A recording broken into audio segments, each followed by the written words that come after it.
Hello बच्चों, विद्युत स्थितिज ऊर्जा के बाद आज हम पढ़ेंगे बच्चों किसी समरूप विद्युत क्षेत्र में किसी द्विध्रुव को घुमाने में किया गया कार्य।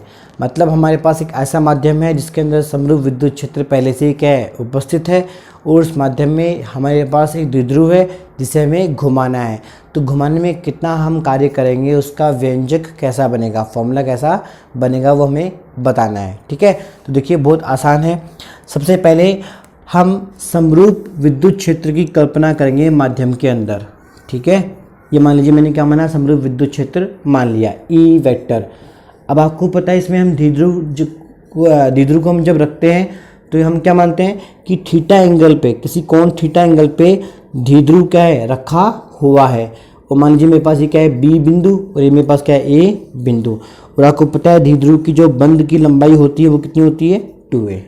ठीक है, पहली बात तो ये। और थीटा कोण बना रहा है कौन, द्विध्रुव, किससे, बल रेखाओं के साथ।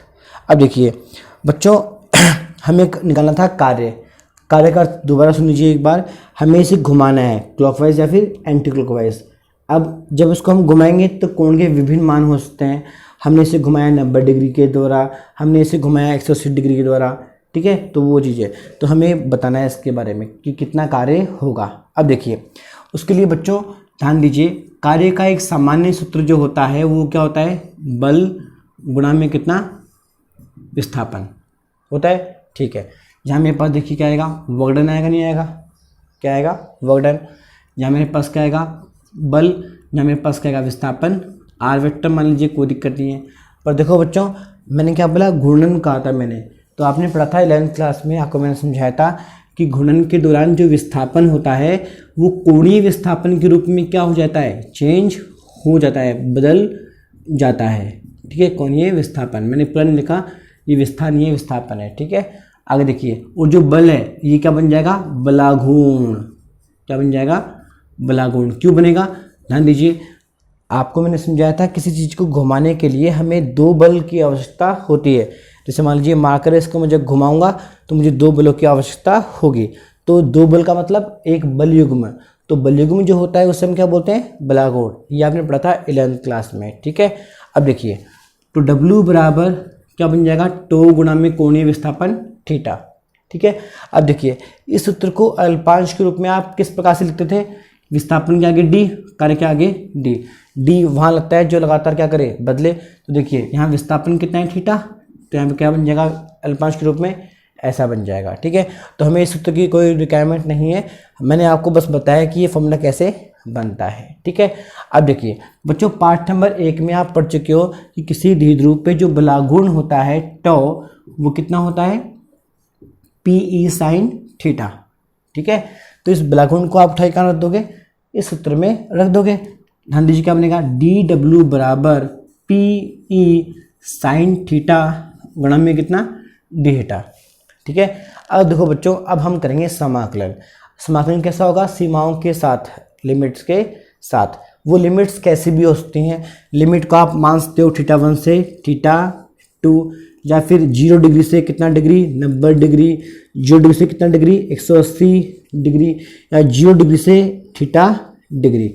अब आप सोच रहे हैं सर इतने सारे सीमाएं मतलब किससे क्या मतलब क्या चक्कर हुआ, तो ध्यान दीजिए, जैसे आपसे कहा जाए कि किसी समरूप विद्युत क्षेत्र में, किसी समरूप विद्युत क्षेत्र में द्विध्रुव को घुमाया गया है थीटा कोण के द्वारा, थीटा कोण के द्वारा, तो कौन सी सीमा कहाँ मिलोगे, 0 डिग्री से थीटा। आपसे कहा जाए कि किसी द्विध्रुव को हम घुमाना चाहते हैं 90 डिग्री के द्वारा, 90 डिग्री के द्वारा, तो 90 डिग्री का मतलब 0 डिग्री से कौन सी लोगे, 90 डिग्री लोगे। ठीक है, तो वो चीज़ें, तो इस प्रकार से हम काम करते हैं। अब देखिए अभी मैंने क्या लिखा वो सुनिए, दोनों तरफ सीमाओं के साथ या फिर सीमाओं सहित समाकलन करने पर, क्या करने पर, समाकलन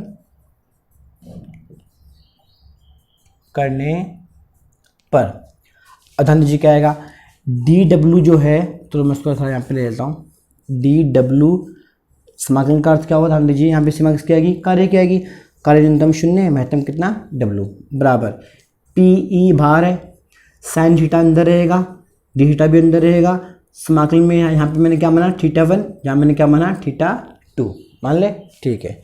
अब देखिए ये मेरे पास क्या बनेगा पी ई, साइन थीटा का समाकलन आप लोग पढ़ चुके हैं पहले, कितना होता है माइनस का कॉस थीटा, तो क्या बनेगा θ1 से θ2, ध्यान रहेगा।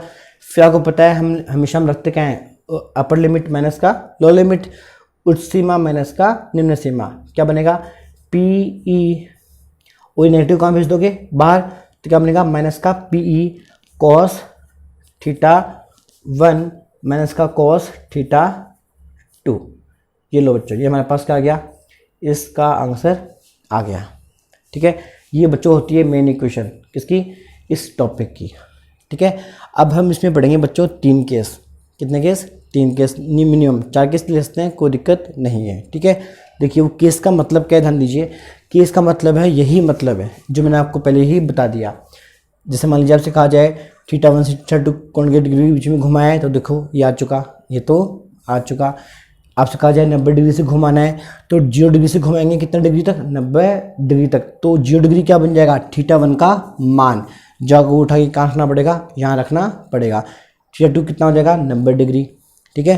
फिर देखिए थर्ड केस में क्या आएगा 0 डिग्री कहाँ पे, θ1 के स्थान पे, और 180 डिग्री कहाँ पे, θ2 के स्थान पे। इस प्रकार से आपके पास 3 और समीकरण आएंगे 3 केसों के अंदर, ठीक है बच्चों। तो बच्चों ये हमारा टॉपिक पूरा हो चुका है, जो कि बहुत ही महत्वपूर्ण टॉपिक है, ठीक है, जिस पे न्यूमेरिकल एग्जाम में आते रहते हैं, ठीक है।